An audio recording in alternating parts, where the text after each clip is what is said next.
Hi guys, how's it going? Sorry, I'm not available to join in the actual live conversation this week. It's a big bummer to me. I'm unfortunately bad news. I'm heading home for a funeral. It's no one in my family, but it's two of my best friends. They're brothers. Their father passed away really unexpectedly, and so I'm working my way home as we speak. And yeah, it's definitely not ideal, but as this whole thing has turned into quite the little mini nightmare, I guess, as far as things go. So here's what happened. So I still don't have my car, which has been over 2 weeks now. So for those of you, if you're just happen to be tuning in, so I have a performance Model 3, a Tesla Model 3, and 2.5 weeks ago now, I randomly, while I was driving it through rain, gave me a whole bunch of warnings. Next morning, I could not get into the vehicle. So this is your update now on this progress. I thought it was going to be no big deal. Like I thought I'd be back in the car.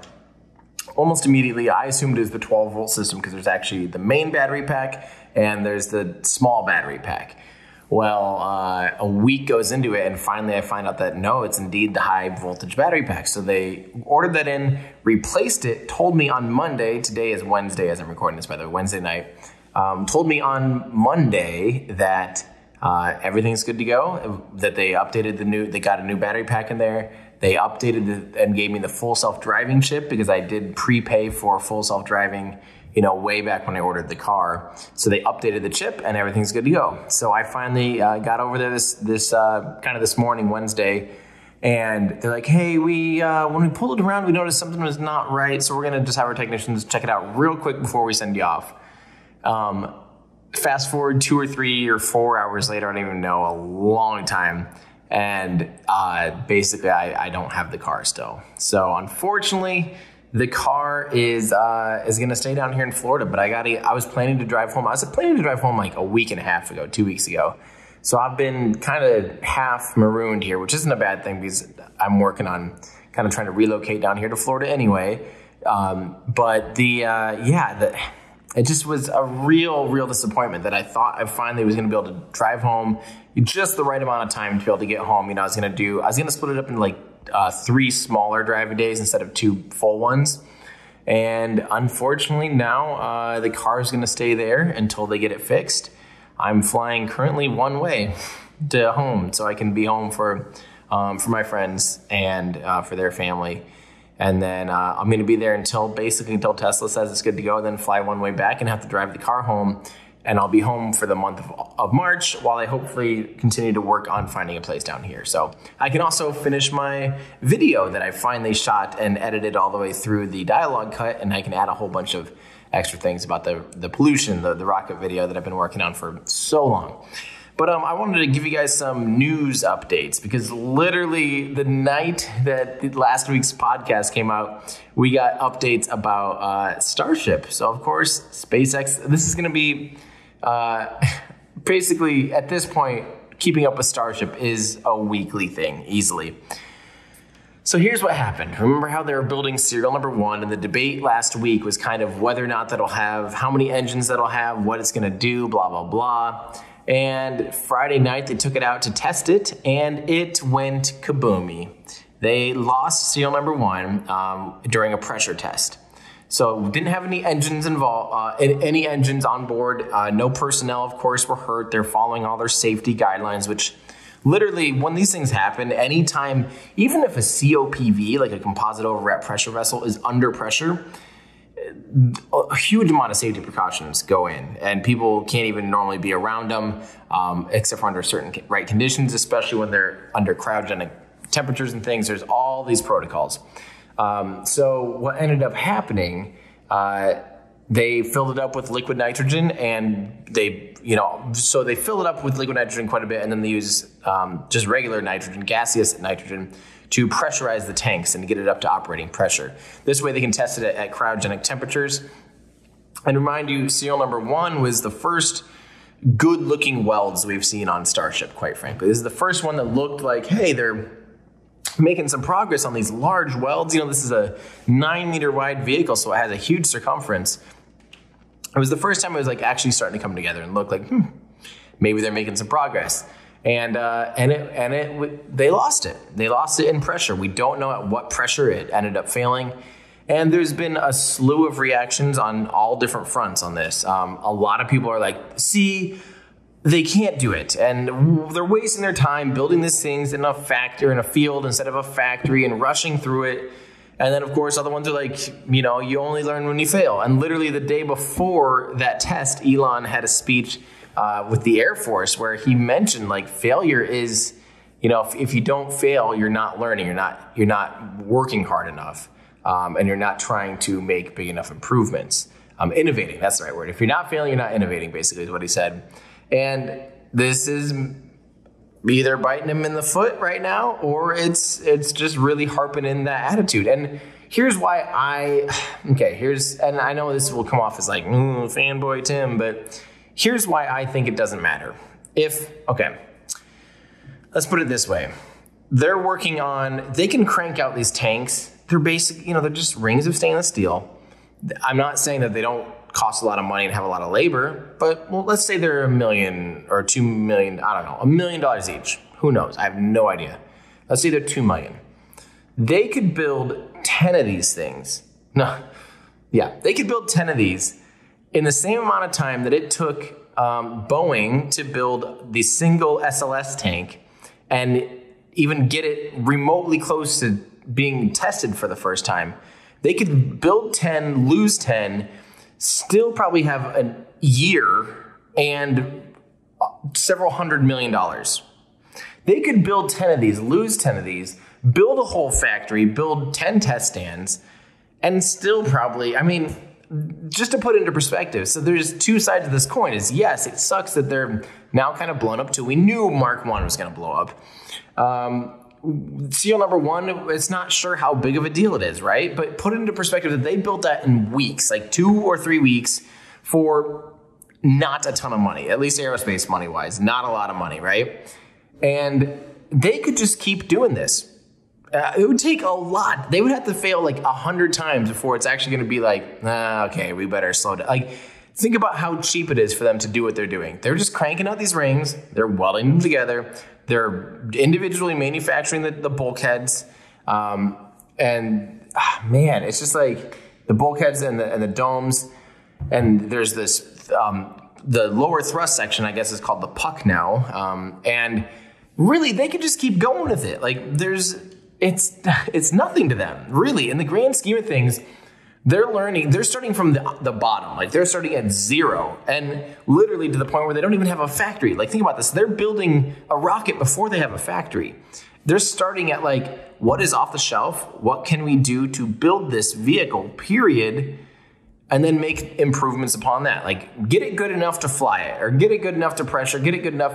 And of course they'll make incremental improvements. Like, this is SpaceX. This is exactly what I love about SpaceX, is this ability to literally just start from the bottom, start from what's physically possible and what can we do for the cheapest. When you look at when Falcon 9 was developed in Falcon 1, they did so many things that were just absolutely scoffed at in the industry.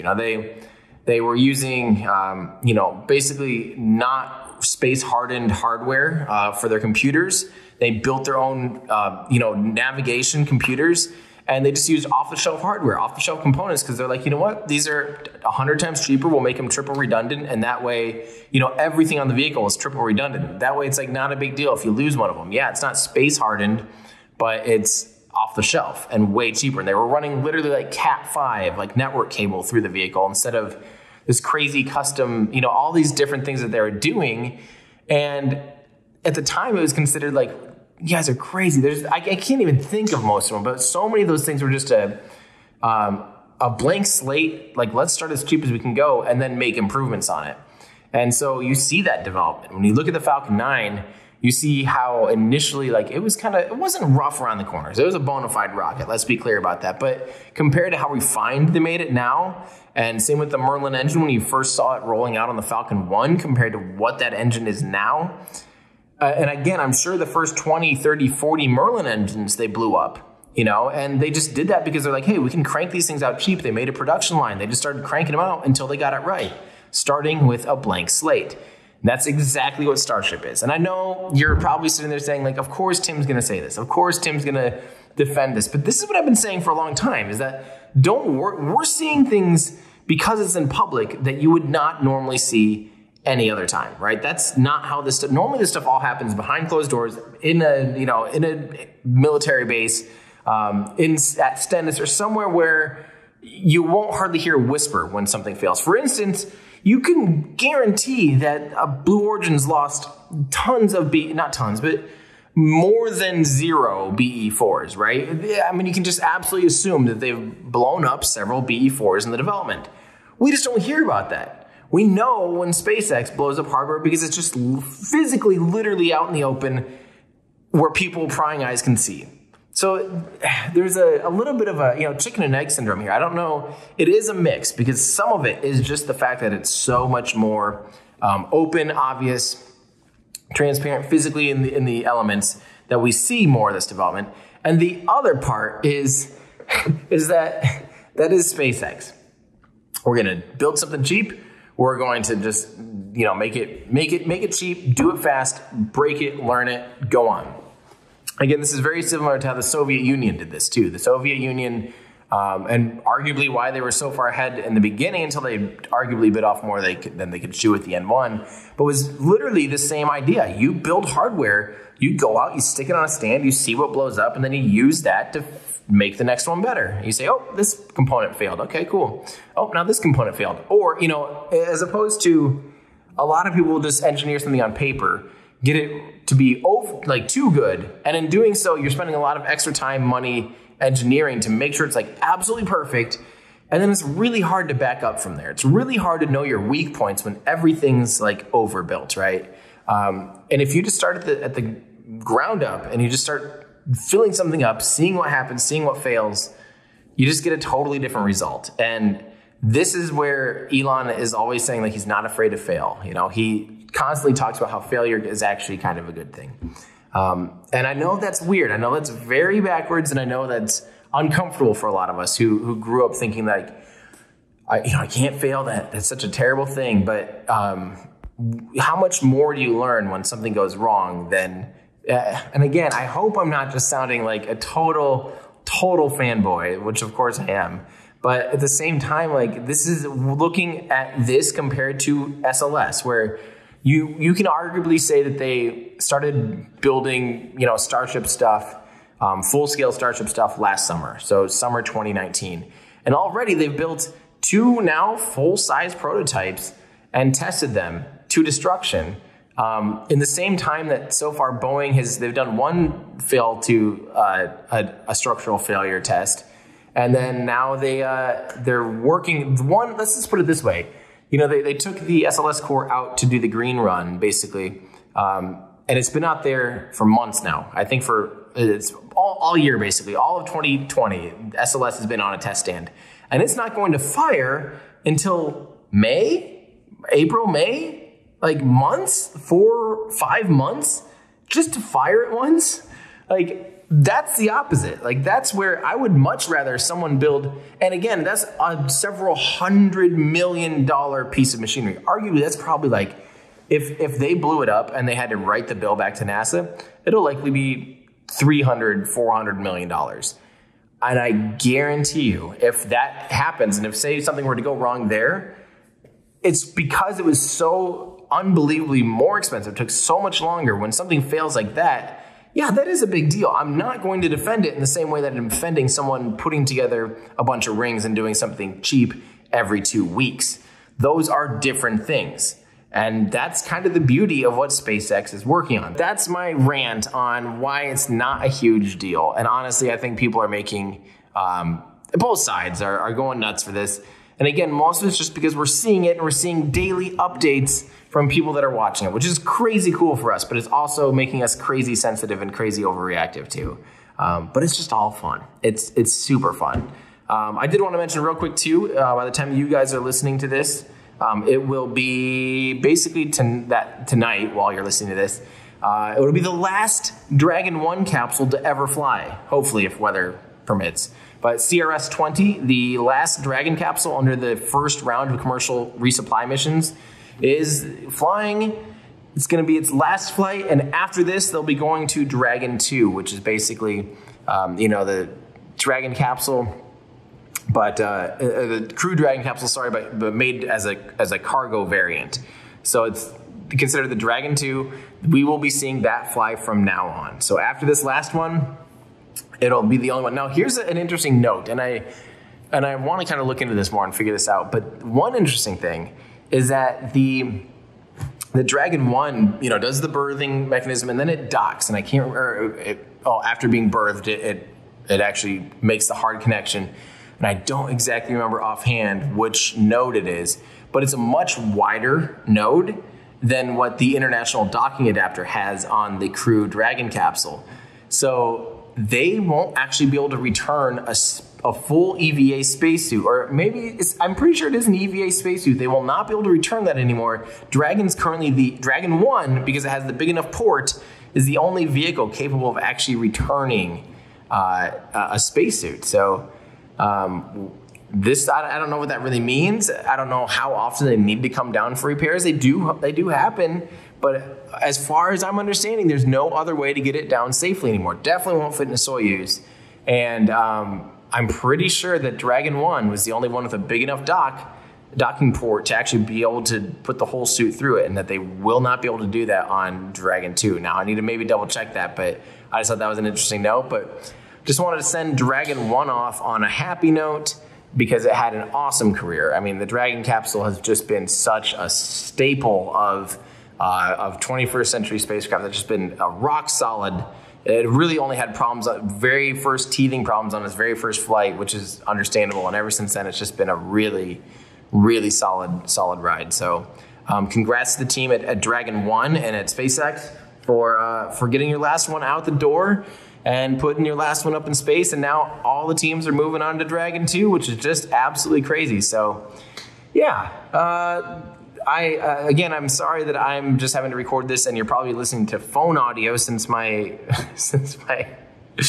little microphone ended up probably going dead. We'll probably just end up using the other audio the whole time, but I apologize for that. It's terribly echoey in here, but hopefully you can hear me okay. And thanks for your patience with everything. I know I've been running around like crazy so much that I hope it's not interfering with the show, because this is what was definitely one of my highlights each week. So I hope that I know there's a lot of cool Tesla news coming out this week. Hopefully it's better news than my Tesla and my news.